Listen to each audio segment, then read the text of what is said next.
සුබ උදෑසනක් මගේ දයාබර සහෝදර සහෝදරියනි. මේ සුන්දර උදෑසන ඔබට යේසුස් ක්‍රිස්තුස් වහන්සේගේ පෙම්බර නාමෙන් ආචාර කරමි.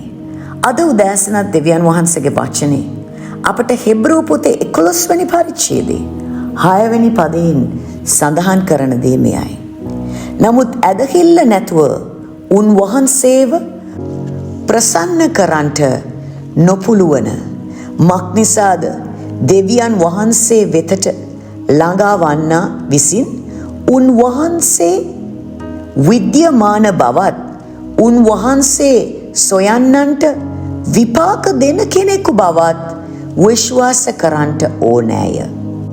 දයාබර දේව දරුවනේ, අද උදෑසන අපි මෙනෙහි කරන මේ වචනේ කරුණු කොටගෙන දෙවියන් වහන්සේ අපට පෙන්눔 කරන වැදගත්ම පණිවිඩය මෙයයි. ඇදහිල්ල විකල්පයක් නොව අවශ්‍යතාවයක්. අපි දෙවියන් වහන්සේට ළඟා වෙන්න නම්, උන්වහන්සේට නමස්කාර කරන්නට නම්, උන්වහන්සේගේ අභියසේ ජීවත් වෙන්න නම්, උන්වහන්සේව සම්පූර්ණයෙන්ම විශ්වාස කරන්නට අවශ්‍යයි. දෙවියන් වහන්සේව ප්‍රසන්න කිරීමේ ක්‍රියාවලිය පටන් ගන්නේ හදවතින්. ඒ සම්බන්ධතාවය ගොඩ නැගෙන්නේ ඇදහිල්ල කරුණු කොටගෙනයි.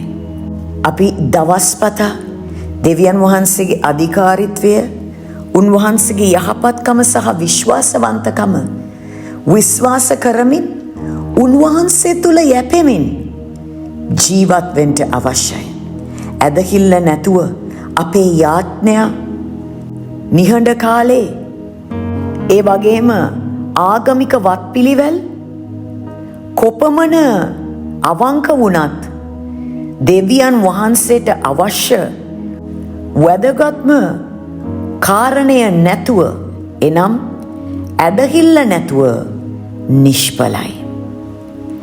ඇදහිල්ල දෙවියන් වහන්සේත් සමග තිබෙන සම්බන්ධතාවය කරුණු කොටගෙන උන්වහන්සේගේ මඟ පෙන්වීමත් ආශිර්වාදයක් ඵල විපාකත් ලබන්ට උපකාරී වෙනවා. ඒ වගේම දෙවියන් වහන්සේ අදුෂ්ඨමාන බවත්, යහපත් බවත්, යුක්තිසාගත බවත්, විශ්වාසවන්ත බවත් මොන වගේ තත්වයක් එළඹුණත් සත්‍ය කරුණු කොටගෙන ජීවත් වෙන්න උපකාරී වෙනවා. ඒ වගේම අපට කීකරු වෙන්න පොළඹවලා දෙවියන් වහන්සේගේ කැමැත්තට අනුව ජීවත් වෙන්න උපකාරී වෙනවා.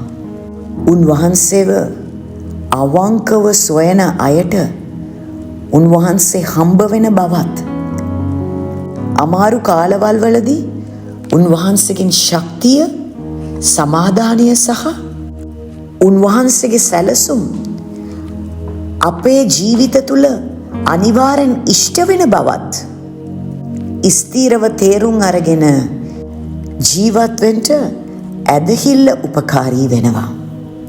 ඩොක්ටර් තොමස් කාටර් දරුණු වැරැද්දකට හසු වෙලා සිරගත වී හිටිය කාලයේ ඔහුගේ මව මැදිහත්කාරකම් තුලින් ඔහු උසලාගෙන ගිය ආකාරය අද උදෑසන ඔබත් සමග මම බෙදා ගන්න කැමතියි. ඒ කාලේ ඔහුගේ මවට තොමස් ජීවතුන් අතරේ නැති බවත්, ඔහුගේ අවසන් කටයුතු ටික කරන්න අම්මගේ කැමැත්ත දක්වන්නට කියා ටෙලිග්‍රෑම් එකක් ලැබුණා. ඒ ප්‍රෝතිය අසපු මේ අම්මා තමාගේ බයිබලේ පෙරලගෙන දෙවියන් වහන්සේ ඉදිරියට ගොස් යාඥා කරා. දෙවි පියාණනි, මම ඔබ තුල ස්ථීරවම ඇදහිල්ලෙන් ජීවත් වුණු කෙනෙක්. ඔබගේ වචනේ ප්‍රකාශ කරන අන්දමට ඔබ විද්‍යාමාන බවත්, ඔබ සොයන්නන්ට විපාක දෙන බවත් ඔබගේ වචනේ ප්‍රකාශ කරනවා. මම ටොම් ගැලවීමට ඇවිත් දේශනා කරන එක දකින්ට යන බව විශ්වාස කරනවා. දැන් මේ ටෙලිග්‍රෑම් එක පවසන්නේ ඔහු මැරිලා කියලා.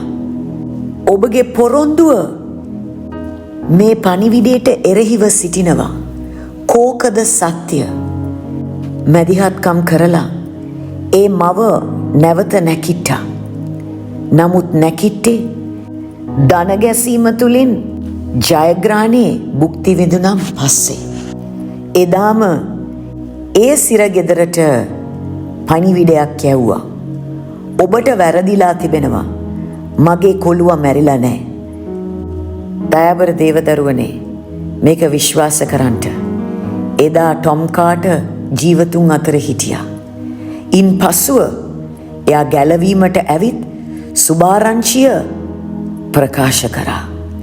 අපේ ජීවිතේ ඇදහිල්ල නැමැති පලිය තිබෙන විට සාතන් අපට විරුද්ධව මොන වගේ බොරු චෝදනා ගෙනාවත් ඒවා අභිබවා යන්ට අපට ශක්තිය තිබෙනවා.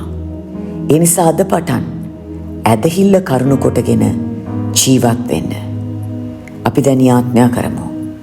අබ්බා පියාණනි, මගේ හදවත ඔබ තුල ස්ථීර කරලා ඔබ කැමති ලෙස ජීවත් වෙන්න උපකාර කරනු මැනව.